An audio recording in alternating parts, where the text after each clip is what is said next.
Hola, ¿qué tal? Yo soy Sergio Guerra Torres y les doy la más cordial bienvenida a una nueva emisión de su programa Diálogos Judiciales. Este programa lo realiza el Poder Judicial de Nuevo León en coordinación con Canal 28 y tiene como finalidad dar a conocer temas relacionados con el derecho y su aplicación práctica a casos concretos. Te invito para que nos sigas en redes sociales. Estamos como Poder Judicial de Nuevo León en Facebook, YouTube, Instagram y Twitter. También nos puedes consultar en la página de internet www.pjnl.gov.mx. Ahí podrás consultar temas de interés que te van a resultar de tu aplicación a casos de tu vida cotidiana. En esta ocasión tenemos un invitado muy especial, está con nosotros Carlos Verástegui y él nos va a comentar acerca de un tema relacionado con la materia penal, la defensa adecuada. ¿Quieres conocer más sobre nuestro invitado? Te invito a ver el siguiente video. Adelante. Carlos Agustín Chapa Verástegui es licenciado en Derecho por la Universidad Autónoma de Nuevo León. Cuenta con una maestría en Derecho y Ciencias Penales por el Instituto de Estudios Universitarios, maestría en Educación basada en competencias por la Universidad del Valle de México, catedrático a nivel de maestría en universidades privadas en Nuevo León, Tamaulipas y Coahuila. Fue docente certificado por CETEC, capacitador del Instituto de Formación Profesional del Instituto de Defensoría Pública de Nuevo León, capacitador de la Barra Americana de Abogados en México, conferencista en diversas casas de cultura de la Suprema Corte de Justicia en México, capacitador de defensores públicos, policías y fiscales en tema de sistema acusatorio, capacitador del Tecnológico de Monterrey y la Universidad de Arizona State. Regresamos. Carlos, ¿cómo estás? Muchas gracias por aceptar la invitación a este programa. Muchas gracias a ti, Sergio. Te saludo cordialmente y así también como a tu público. Muchísimas gracias, Carlos.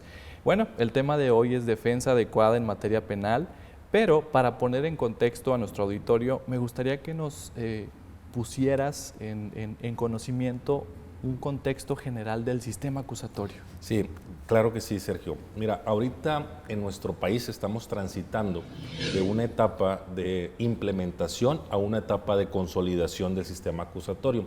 Como tú ya sabes, igual que nuestro público, ya este sistema acusatorio implementado en nuestra Constitución ya lleva ciertos años. Sin embargo, todavía no estamos llegando a lo que deseamos como operadores del sistema de justicia penal, como operadores del sistema acusatorio, y en ese tránsito estamos todas las entidades federativas precisamente de México. Hay órganos en cada entidad federativa que se encargan de esta consolidación. En Nuevo León no es la excepción y en ese tránsito estamos dentro del sistema de justicia. Creo que se ha ido mejorando día a día, mes a mes, año tras año, la cuestión de esta implementación y consolidación. Tenemos hoy en Nuevo León operadores jurídicos muy profesionales dentro de todas las dependencias que conforman e integran un sistema acusatorio, como lo son Tribunal Superior de Justicia, Poder Judicial, Fiscalía General de Justicia, Instituto de Defensoría Pública y la Comisión Estatal para Víctimas. Estamos en ese tránsito y creo que vamos por buen camino. Muy bien, Carlos. Tú comentabas que en cada entidad federativa existe este tránsito de implementación a consolidación, pero eso es propio de cada entidad federativa, o en México hay una tendencia generalizada que unifica un criterio respecto al sistema acusatorio. Excelente pregunta, Sergio. La idea es que haya un criterio unificador. Sin embargo, sabemos que nuestro país, compuesto por todas las entidades federativas, pues tiene diversas culturas. La cuestión de infraestructura, recurso humano, cuestiones económicas son diferentes. Entonces, cada entidad federativa, cada estado, realiza sus esfuerzos de acuerdo a lo que tiene al alcance. Es decir, en este caso yo podría comentarte acerca de nuestro estado, que estamos en buenas manos en ese aspecto. Hay mucha coordinación entre esta unidad de consolidación del sistema acusatorio con estos poderes, con estas dependencias que te acabo de mencionar, para trabajar en conjunto en beneficio no solo de la propia dependencia, sino en beneficio de la sociedad. Muy bien. Carlos, y bueno, hemos mencionado el sistema acusatorio, hemos mencionado que existe este tránsito de la implementación a la consolidación, pero ¿nos puedes decir en realidad qué es el sistema acusatorio y qué relación tiene con la materia penal? Sí, el sistema acusatorio, como también mucho de nuestro auditorio sabe, se llevó a cabo una reestructura en materia penal para transitar de un sistema mixto, tradicional, a un sistema acusatorio oral, en donde sea más transparente para todos nosotros, para toda la sociedad. Ahora se llevan a cabo bajo un esquema de audiencias, la cuestión del proceso penal, del procedimiento penal. Estas audiencias, en términos generales, se dividen en audiencia inicial, intermedia y de juicio. Estas audiencias son orales, son públicas, presididas por un juez, en donde están las partes intervinientes, sujetos intervinientes, como son el fiscal, el defensor, la víctima ofendido y el acusado, persona privada de libertad. Sí. Estas audiencias se llevan en sedes judiciales.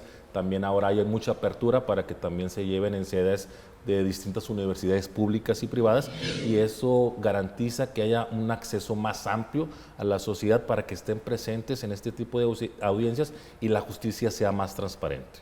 Muy bien.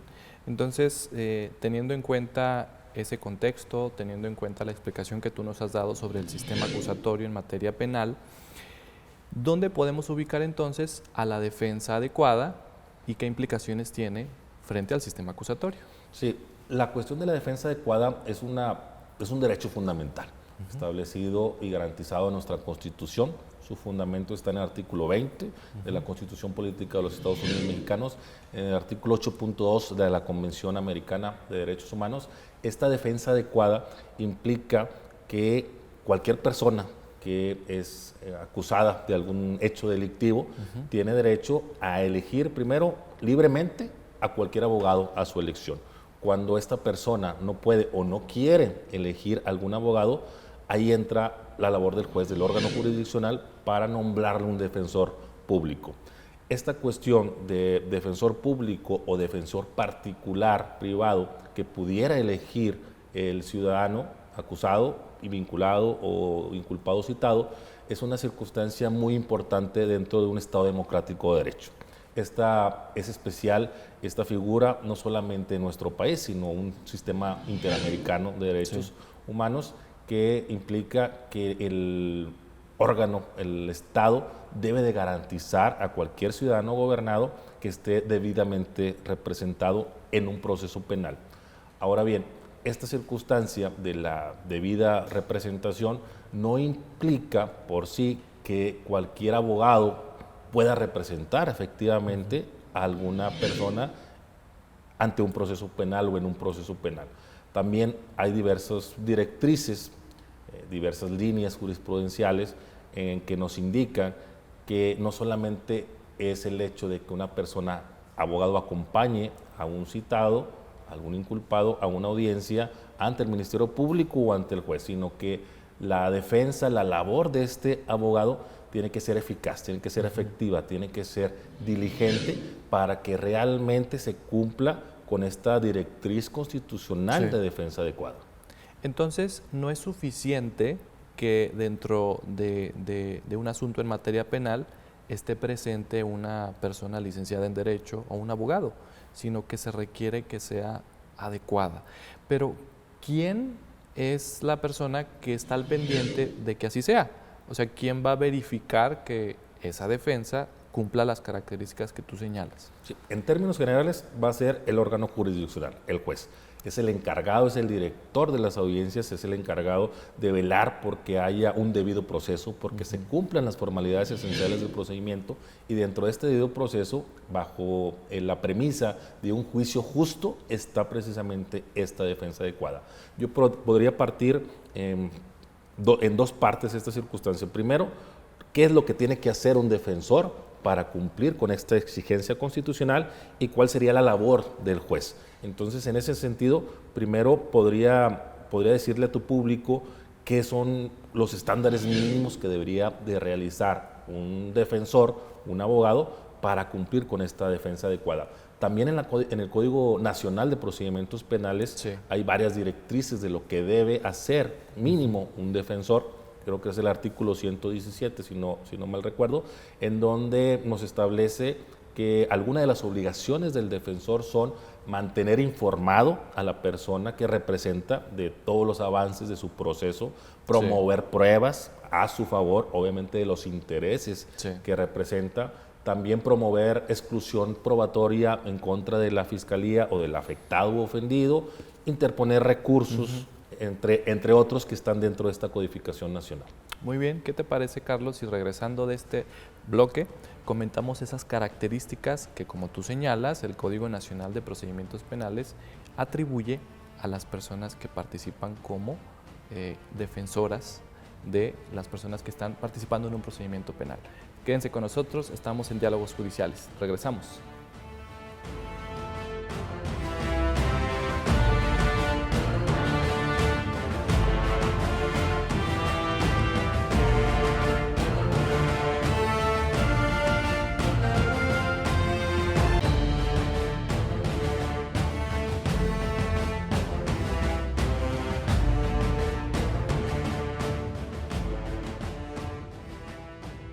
Regresamos a Diálogos Judiciales. Recuerden, estamos transmitiendo por la señal de Canal 28.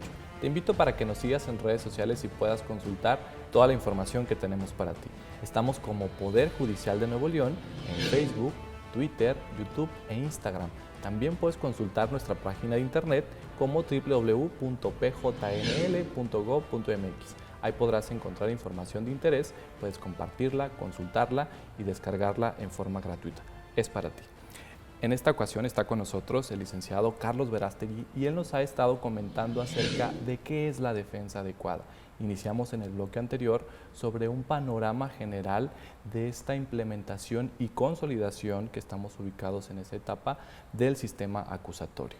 Tú nos has comentado, Carlos, estas características que debe tener la defensa adecuada y me gustaría que nos abundaras más acerca de estos puntos que encuentran inflexión en el tema de la defensa adecuada. Gracias, Sergio. Como comentábamos, la defensa adecuada hay veces que se puede ubicar ya dentro de una audiencia, generalmente una audiencia de juicio, cuando las personas ven, oye, este abogado hizo una buena labor en una audiencia de juicio, creen que esa defensa adecuada inició cuando inició la audiencia de enjuiciamiento. Sin embargo, la defensa adecuada inicia formalmente y desde un punto de vista estricto, inclusive desde que detienen a una persona. Cuando detienen a una persona, tiene derecho desde ese momento a contar con un abogado.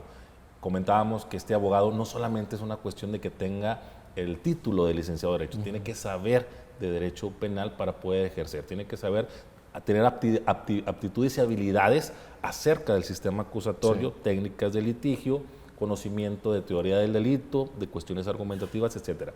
Pero lo importante es que esta labor del abogado inicie lo más temprano posible, es decir, desde que hay una detención, esta persona tiene derecho a contar con un abogado y el abogado, obviamente, para ir edificando y construyendo su estrategia que pueda culminar de una forma ganadora o victoriosa en alguna salida, no necesariamente yéndonos a juicio, sino a lo mejor con una salida alterna, con un procedimiento abreviado, tiene que empezar a construir desde la entrevista que tenga con la persona.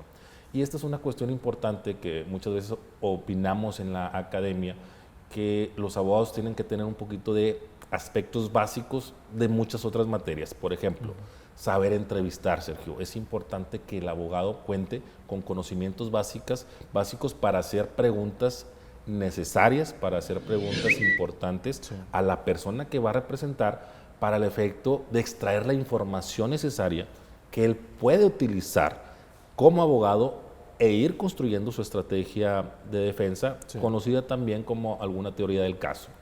Bajo este esquema, es importante que este abogado haga esas preguntas pertinentes, extraer esa información y también, cuando tenga esta información, empezar a actuar en el contexto del caso concreto.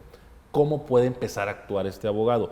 También una de las cuestiones y una de las directrices fundamentales que desde mi criterio es necesario ahora con los abogados en el sistema acusatorio es que vayan al lugar de los hechos. Es una cuestión sumamente importante, Sergio, que ahora el abogado desde una perspectiva personal y que comparten muchos académicos no puede ejercer esta defensa en la comodidad de su oficina. Hay veces que tenemos que ensuciarnos el traje, los zapatos, yéndonos al lugar de los hechos, pero se preguntarán, ¿para qué? Bueno, la importancia de esto radica en que en el lugar de los hechos podemos encontrar muchos elementos probatorios que nos van a servir para poder defender a esta persona, para poder defenderla bajo un esquema amplio, bajo un esquema de que en ese sentido podamos encontrar, por ejemplo, cuestiones de videograbación, algún centro comercial, en alguna calle, algún semáforo, cámaras que nos ayuden y nos apoyen para verificar realmente cómo acontecieron los hechos. También buscar testigos de los mismos. Si es un lugar público, si es un lugar privado, sí, hay tránsito, hay flujo continuo. Todos estos elementos son necesarios para que el abogado realmente pueda comprender hacia dónde va su estrategia de defensa. Inclusive cuestiones de iluminación, de ruido, son cuestiones importantes que un abogado que sabe del sistema sabe que es necesario acudir al lugar de los hechos para ir a recabar todos estos datos de prueba. Eso es sumamente importante dentro del contexto. Una vez que recaba estos datos de prueba, Sergio, una vez que tiene a su alcance estos datos de prueba, también es importante que los pueda plasmar por escrito para ir también generando una carpeta de defensa y que posteriormente en otra etapa que se llama intermedia bajo un esquema de un descubrimiento probatorio pueda entregárselos a la víctima, al ofendido o al fiscal. Esto me lleva también a poder afirmar que también tiene que tener una organización dentro de su estrategia para ir entrevistando testigo por testigo separados para que no se contamine la información, para poder generar probablemente esta entrevista que no haya, obviamente que se conduzca con la verdad las personas que va a entrevistar y si él pueda detectar alguna inconsistencia, pues hacérselas ver a estos testigos y decirles que puede servir o no su dicho, su entrevista posteriormente en alguna etapa del juicio. Retomando un poquito la cuestión que comentabas de las etapas, recordemos que esta situación, por ejemplo, de pruebas, de datos de prueba que se están generando, son en determinado momento ofrecidos por la defensa en una etapa intermedia. Si es necesario, probablemente puedan ser utilizados en alguna audiencia inicial, pero generalmente son ofrecidos en etapa intermedia y estas circunstancias van generando y van construyendo este rompecabezas que se llama teoría del caso para que en realidad se materialice esta defensa adecuada bajo los parámetros constitucionales y convencionales, bajo parámetros de la Convención Americana de Derechos Humanos. Sabemos que actualmente la Suprema Corte de Justicia, en cuanto a la primera sala, genera criterios que están armonizados con los criterios de la Convención Americana de Derechos Humanos para que sean utilizados en el derecho interno por los juzgadores del Estado mexicano. Muy bien. Me llamó la atención de lo que comentabas acerca de las características que una persona debe tener para participar como defensor o defensora. ¿Qué habilidades debe tener el abogado para detectar cuál es la información que va a mostrar como teoría del caso y que constituye su estrategia derivada del primer contacto que tú señalabas con la persona que participa en un procedimiento penal? Pero, ¿cómo distinguir qué sí y qué no ofreces como dato de prueba? Hay parámetros importantes que en la doctrina, en la academia, debe de contar o tendría que tomar en consideración el abogado para ir estableciendo su postura, para ir estableciendo su estrategia del caso y su teoría del caso. Lo que considero básico son aspectos fácticos, aspectos probatorios y aspectos jurídicos. Él tiene que recabar toda la información, Sergio, posible del caso en particular, del caso que está él defendiendo, obviamente para que se genere esta defensa adecuada. Tiene que no solamente ubicar todos los hechos, sino que ubicar también las personas que pueden corroborar esos hechos. Es decir, si hay algún supuesto en donde a lo mejor una persona que el abogado esté defendiendo te dice, abogado, yo no fui el que cometió ese hecho delictivo porque yo me encontraba en otra parte en ese momento, a esa hora, en ese día. Entonces tú le puedes creer como abogado bajo estas cuestiones de buena fe.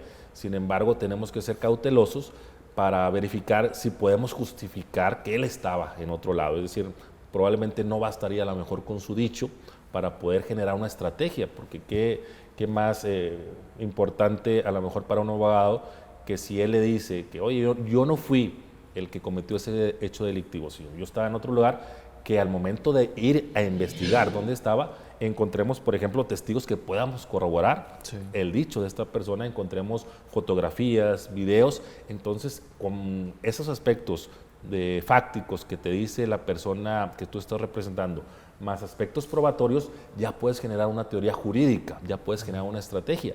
Sin embargo, esta estrategia puede cambiar si quitamos, por ejemplo, esta circunstancia de que nos constituimos en el lugar de los hechos para verificar esta postura de tu representado que dice que estaba en otro lugar, y cuando nos apersonamos a ese lugar, Sergio, no hay videos, no hay cámaras, no hay fotos, no hay testigos, no hay una manera para poder justificar ese dicho. La postura de la defensa muy probablemente pueda ser diferente.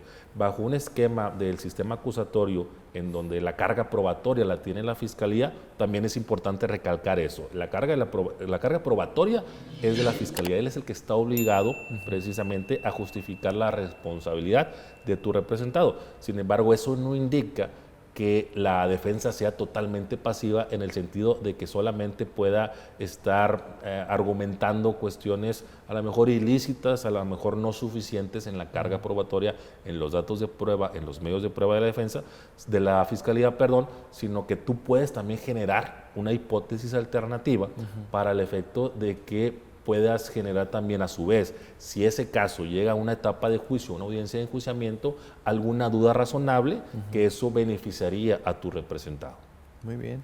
Y bueno, todo esto desde luego va encaminado a garantizar que la defensa sea efectiva y adecuada. Pero ahorita que tú comentabas estas habilidades que debe tener el abogado y todo lo que debe hacer, literal, ir al lugar de los hechos, verificar el estado natural, el estado de las cosas en donde sucedieron esos hechos, ¿en qué momento o cuánto tiempo tiene esta persona para hacerlo? O sea, porque yo me imagino, está sentado tranquilamente el abogado en su despacho, recibe una llamada que debe atender a una persona, desde ese momento comienza su labor, pero ¿existe algún periodo en donde él deba actuar o debe esperar a que la Fiscalía actúe? ¿Cómo funciona esto, Carlos?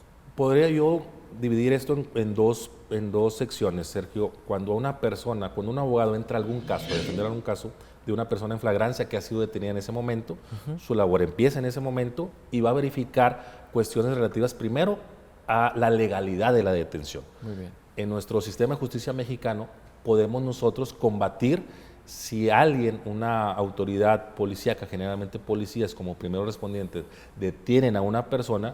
Nosotros como abogados lo primero que tendríamos que hacer es verificar si esta detención fue legal. En ese sentido, Sergio, nuestra labor sería investigar si lo que dice el informe policial homologado es correcto, si no hay alguna vulneración de derechos fundamentales, y si es así, bueno, pasar a las demás etapas.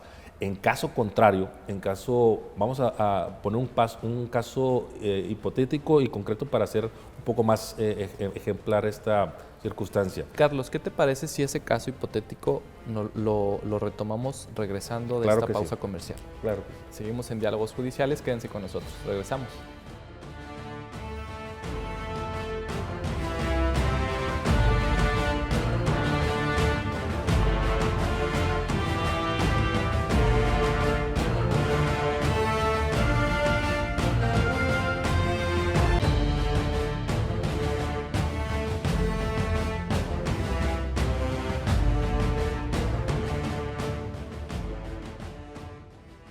Regresamos a Diálogos Judiciales. Recuerden, estamos transmitiendo por la señal de Canal 28. Está con nosotros Carlos Verástegui y él nos ha estado comentando características principales de la defensa adecuada en materia penal. Carlos, en el bloque anterior nos comentabas acerca de un caso hipotético. ¿Qué podemos abundar sobre él y qué implicaciones tiene sobre la defensa adecuada? Sí, comentábamos esta actividad probatoria que puede tener el defensor. Nos quedamos en la cuestión, por ejemplo, de esta actividad probatoria en esta etapa inicial de un control de detención. Un caso hipotético para ejemplificar esta circunstancia sería que la persona que tú entrevistes como defensor diga: ¿sabes qué, abogado? Yo estaba en mi domicilio y entraron, por ejemplo, policías a mi domicilio sin alguna orden judicial y me sacaron de ahí y yo tengo cámaras y estaban presentes mi familia para poder justificar esa circunstancia. Sí. Cuando contrastamos esa información y vemos, por ejemplo, el IPH, que en el IPH a lo mejor los policías pusieron que lo detuvieron a lo mejor a una cuadra de su domicilio, vemos que hay una diferencia en cuanto a información. En ese aspecto se puede generar esta actividad probatoria de la defensa para poder irla encaminando, irla presentando hacia el juez y que pueda en determinado momento generar esta ilegalidad de la detención, precisamente por la labor que hizo el defensor de investigar cómo realmente acontecieron los hechos. Y esta sería una forma de poder generar esta actividad probatoria en esa etapa en particular. Otra etapa en la que el defensor puede generar también actividad probatoria sería en el plazo constitucional, en el plazo de ampliación constitucional, cuando él probablemente tenga pruebas suficientes, útiles, contundentes para poder pelear, por ejemplo, algún auto de no vinculación a proceso. También en ese inter puede generar un dato de prueba, ya sea con este dato de prueba en sí, o en algunos casos generar también una citación de personas que puedan declarar en ese momento ante el juez, en presencia obviamente de la defensa y del fiscal, para que se genere la información necesaria, oportuna, útil y que pueda ser utilizada por el defensor para poder posteriormente solicitar un auto de no vinculación.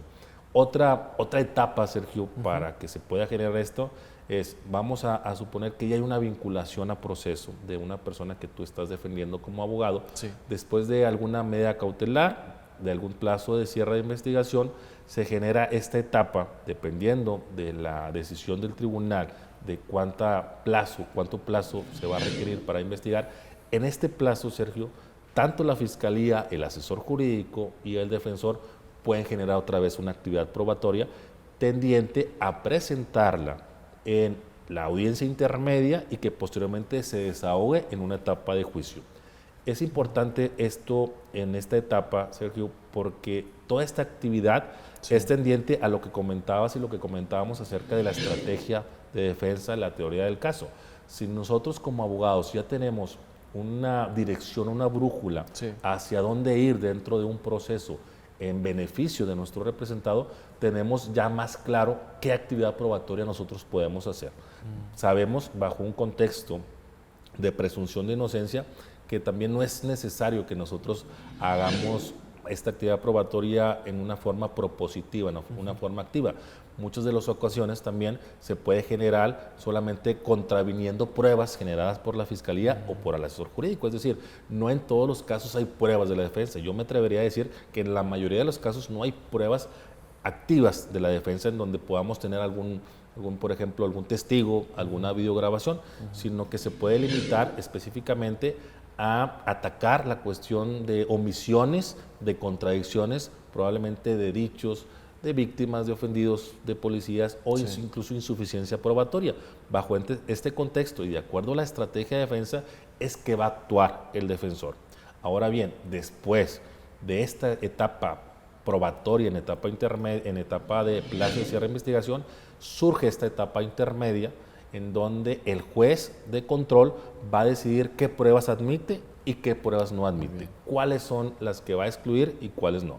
Esta circunstancia se genera en una audiencia pública igual que la primera audiencia inicial, en donde están presentes todos estos sujetos del procedimiento, juez, Ministerio Público, fiscal, puede estar presente también la víctima ofendido, necesariamente tendría que estar presente la persona que ya ha sido acusada de algún hecho delictivo.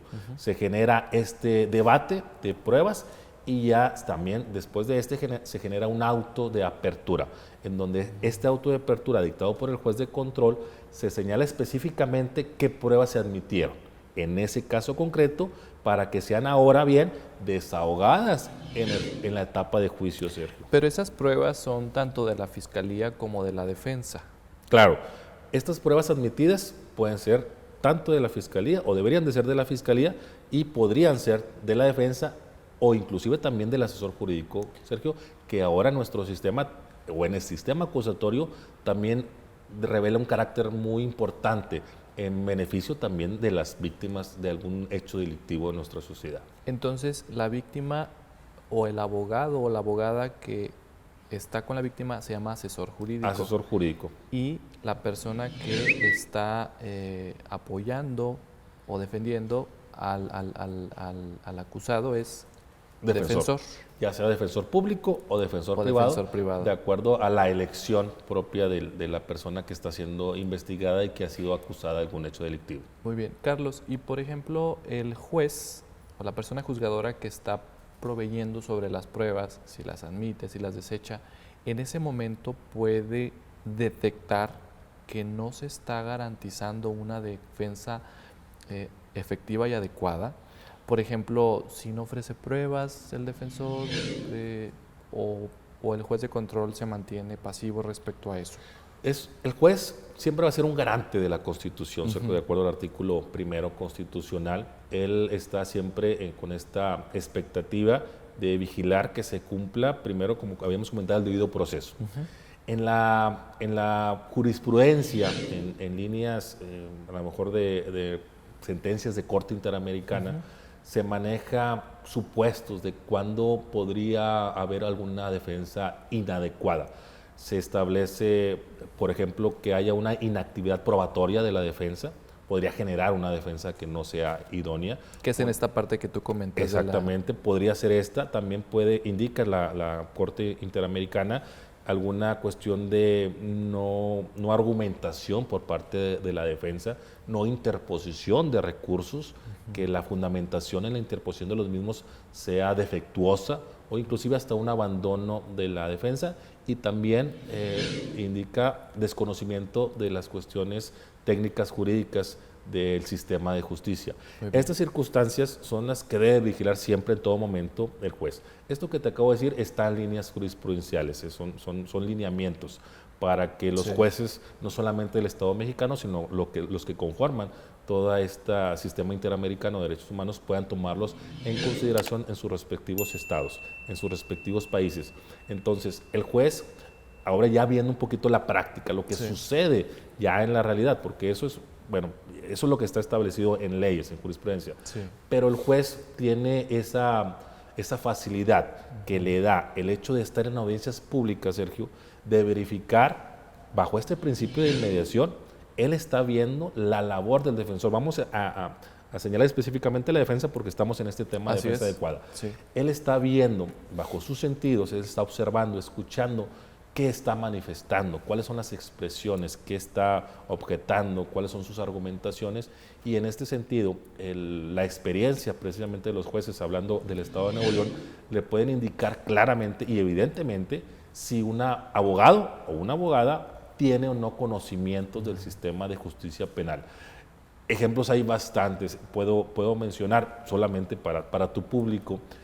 Hay a lo mejor abogados que no saben, por ejemplo, de términos, Sergio, y lo hacen ver en audiencias, y la cuestión de términos son muy fatales, son muy específicos en nuestra Constitución, en el Código Nacional, y si se equivocan en esos pequeños detalles, Sergio, esto puede darle una advertencia al juez de que probablemente estemos en presencia de alguien que no está capacitado del todo.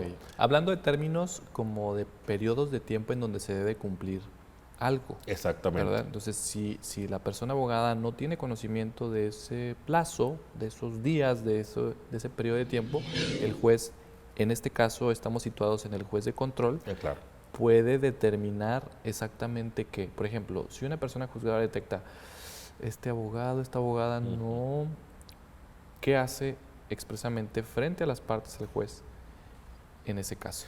Normalmente los jueces, insisto, la experiencia les da llevar a cabo esta dirección del debate en una forma muy objetiva, en una forma equitativa, bajo estos principios de igualdad y equidad procesal. Cuando el juez detecta esta circunstancia de algún abogado, le pregunta, normalmente le cuestiona al abogado si tiene conocimientos realmente del sistema de justicia penal, del sistema acusatorio. Si no los tiene, toma una determinación específica. Exactamente. Pero aquí hay algo muy interesante, Sergio. Hay ocasiones en que el abogado, que es evidente que no tiene este conocimiento, le contesta que sí al juez. Entonces, el juez normalmente, si esta respuesta es afirmativa, bueno, ya le cuestionó, él dice que sí, continúa normalmente la audiencia.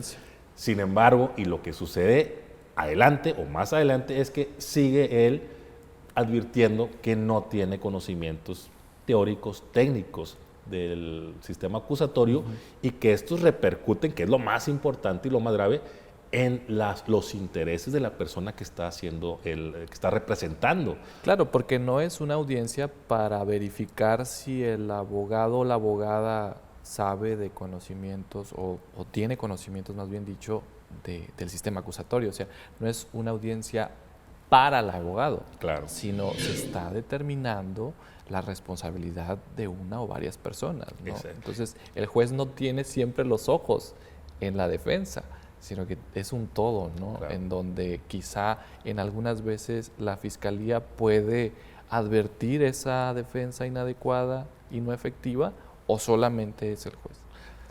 Por experiencia también, Sergio, normalmente es el juez, el juez que bajo estas premisas de que el abogado puede decirle, sí, yo tengo conocimientos y después advierta que no, el juez definitivamente tiene que suspender inmediatamente la audiencia. Y lo que seguiría normalmente es que le cuestione a la persona que está citada y al cliente de este abogado si quiere nombrar a otro defensor, porque su defensor definitivamente ha mostrado un desconocimiento parcial o total del sistema. Entonces, cuando no hay algún otro abogado que pueda nombrar, normalmente lo que sucede en una audiencia, en la práctica, es que se suspende la audiencia, se cita para nueva fecha para que se desahogue esa audiencia y se gire un oficio al Instituto de Defensoría Pública para que sea nombrado un defensor público. Muy bien, Carlos, pues vamos avanzando en el tema de la defensa adecuada en materia penal. Ya nos has comentado que al menos situados en una audiencia inicial, un juez de control puede suspender esta audiencia. Entonces vamos avanzando sobre este tema. Quédense con nosotros, continuamos en Diálogos Judiciales. Regresamos.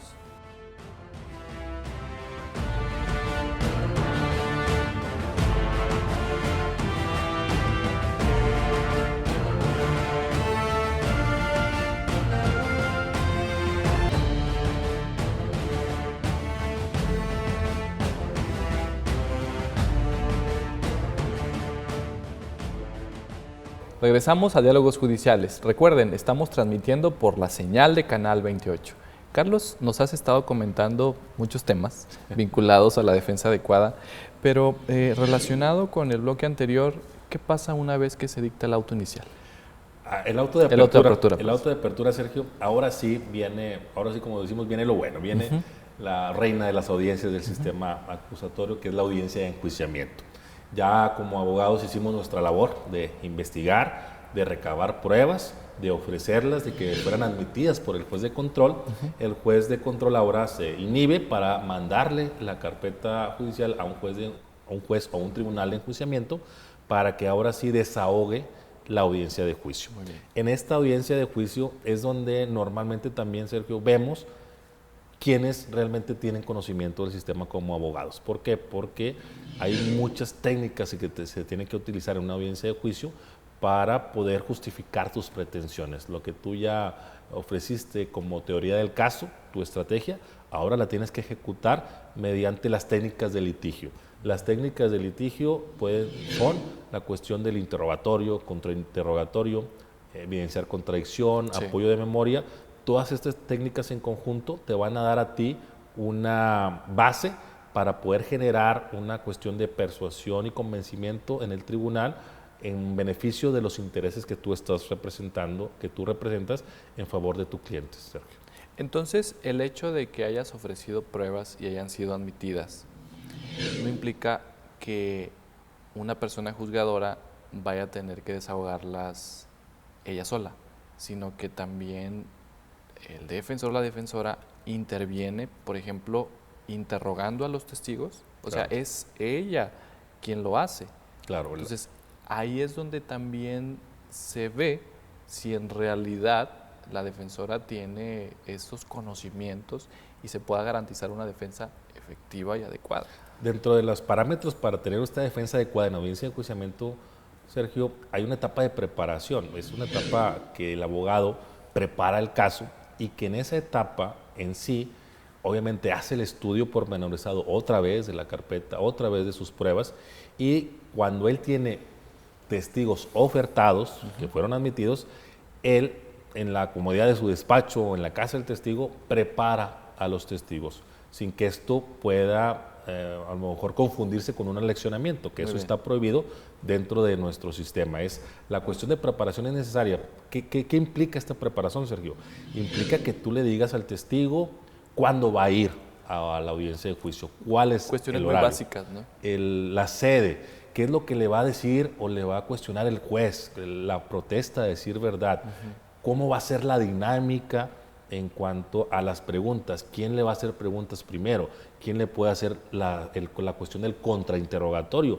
Toda esta preparación es necesaria para que tus testigos no se vean a lo mejor sorprendidos. Imaginémonos que pues, la mayoría de la población o no hemos asistido como testigos a en algún juicio, en una audiencia de juicio, y cuando vamos y vemos toda la cuestión de una audiencia en sí, con el juez, el fiscal y el defensor, pues puede llegar a impactar. Entonces, esta cuestión de preparación, aparte de la preparación jurídica, nos sirve también para tranquilizar y relajar a nuestros testigos y que sepan hacia dónde van.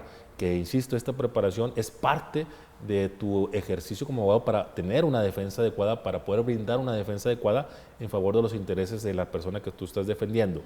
Estas circunstancias son necesarias porque esto va iniciando, va generando cómo van a ser tus líneas de interrogatorio hacia estas personas.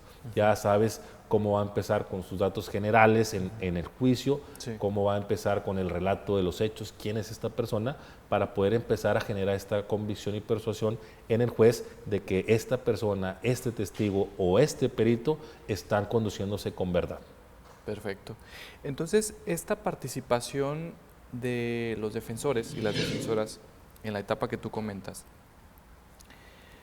¿es la única?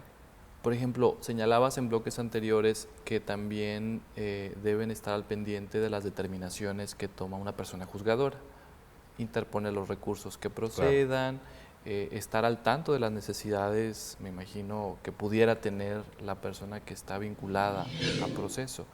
Entonces, aparte de la actividad probatoria que debe generar, aparte de esa actividad de desahogo de pruebas que debe generar, ¿nos podrías especificar estas actividades adicionales para que una persona juzgadora en realidad verifique que se está cumpliendo con una efectiva y adecuada defensa?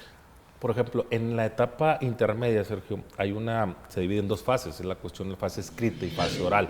En la fase escrita, la defensa contesta la acusación. Muy bien. En esa fase escrita puede plasmar las pruebas que tiene en su poder y que quiere que se generen y desahoguen en una audiencia de enjuiciamiento. Sí.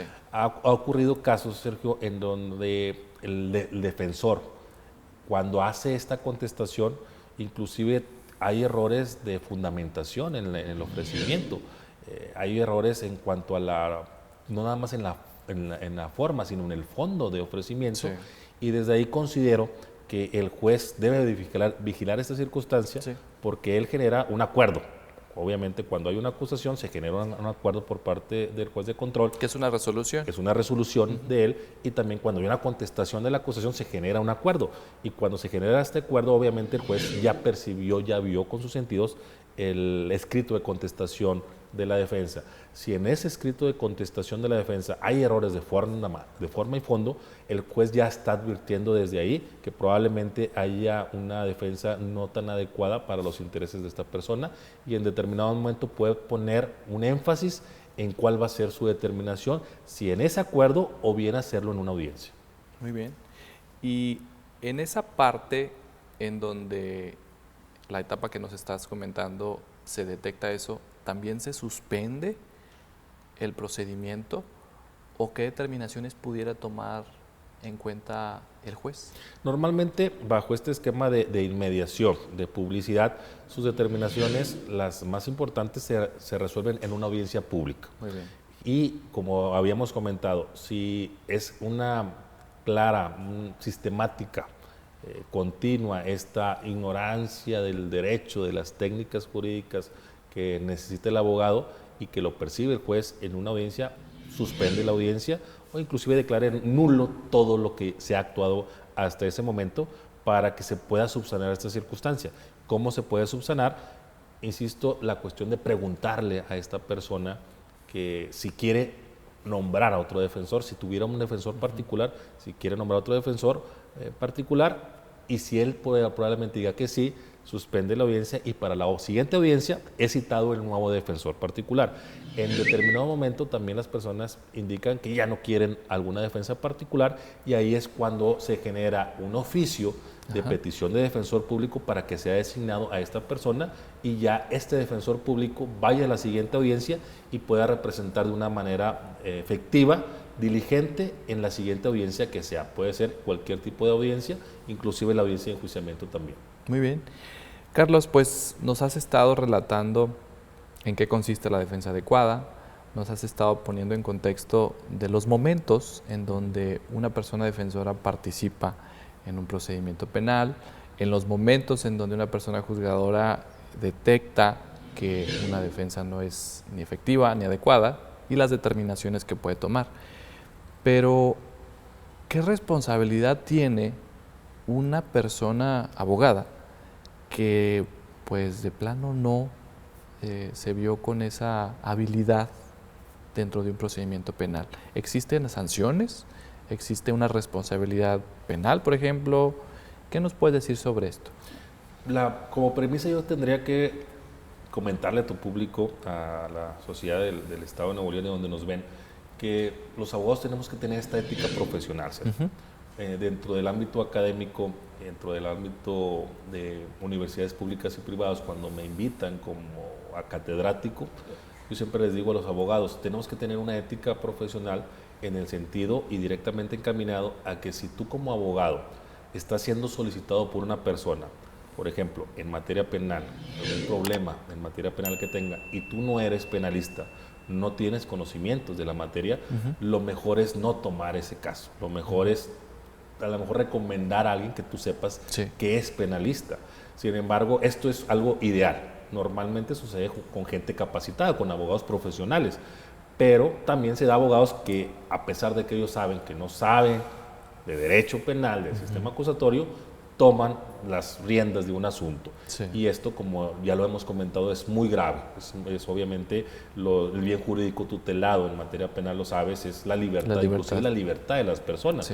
Entonces, jugar con esta libertad, este abogado que juegue con esta libertad, sabiendo de antemano que no tiene estos conocimientos, puede inclusive tornarse en un asunto penal en su contra, precisamente por la cuestión tan grave que él está haciendo dentro de sus funciones del desconocimiento que tiene del sistema acusatorio.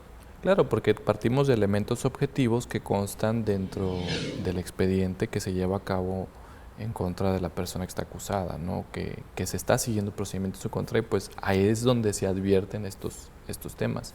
Carlos, pues prácticamente ya estamos encaminándonos al final de este programa. Y me gustaría que a los estudiantes que nos están viendo, pues les des un consejo acerca de esa trayectoria que deben seguir, a esos medios de los que ellos deben valerse para poder participar dentro de un procedimiento penal, porque ya nos has dicho que no es necesario o no es prácticamente contundente tener un título y una cédula profesional en el derecho, sino que existen más aspectos que debemos tomar en cuenta para que una defensa sea efectiva y adecuada. En ese aspecto yo les recomiendo a los estudiantes de Derecho que nos están viendo y los que están aquí precisamente en Nuevo León, que en Nuevo León tenemos organizaciones, dependencias muy fuertes, autónomas, independientes, con un gran profesionalismo, Sergio, que es el Poder Judicial, Fiscalía General, Defensoría Pública, la propia Comisión Estatal de Víctimas, en donde se puedan acercar a estas dependencias para ir haciendo sus prácticas profesionales y en ese sentido ir generando estas habilidades y aptitudes que van a requerir una vez que salgan o que egresen de sus universidades públicas y privadas para el efecto de que su carrera profesional se torne muy exitosa. Muy bien. Y desde que iniciamos este programa tú nos decías que la Suprema Corte de Justicia de la Nación emite prácticamente a diario criterios en materia penal, criterios orientadores. ¿Dónde podemos consultarlos o qué influencia tienen en ustedes estos precedentes que la Corte ha dictado? Esta cuestión de la defensa adecuada implica que el abogado esté debidamente capacitado y actualizado, Sergio. La cuestión ahora, hoy en día, bajo este esquema del sistema acusatorio, hay mucha capacitación, hay mucha oferta académica de muy buena calidad en institutos, en universidades públicas y privadas, en diplomados, en seminarios. Yo los invito a tu público, hacia abogados, que se inscriban y que se estén continuamente capacitados para el efecto de que se genere esta circunstancia, no solamente en beneficio personal de los profesionales del derecho, sino que esa cuestión, entre más capacitación haya, nuestra sociedad va a estar mejor representada, tanto por defensores como por fiscales. Muy bien. Pues muchísimas gracias por estar aquí con nosotros, Carlos. Ha sido muy importante lo que nos has comentado, y recuerden que también en ustedes está en elegir a una persona que va a poder defenderlos en un procedimiento penal. Ustedes tienen la decisión de elegirlo, y bueno, cualquier cuestión infórmenla de inmediato a las autoridades competentes, a la persona juzgadora, a un fiscal, etcétera. Y bueno, siguiendo en esta misma línea de invitarlos a que se queden con nosotros, pueden consultar nuestra página de internet www.pjnl.gov.mx, en donde ustedes podrán descargar publicaciones académicas que realiza el Poder Judicial de Nuevo León. Son gratuitas, son para ustedes, descárguenlas, compártanlas y desde luego háganos saber sus impresiones a través de los medios de comunicación oficiales que tenemos para ustedes. Este programa ha concluido. Agradezco de nueva cuenta que has estado con nosotros, Carlos, y esperamos tenerte en una nueva oportunidad platicando estos temas penales que tú bien dominas. Muchas gracias por la invitación y saludo cordialmente a tu público de nueva cuenta. Gracias. Muchísimas gracias. Yo soy Sergio Guerra Torres. Esto fue Diálogos Judiciales por la señal de Canal 28. Hasta pronto.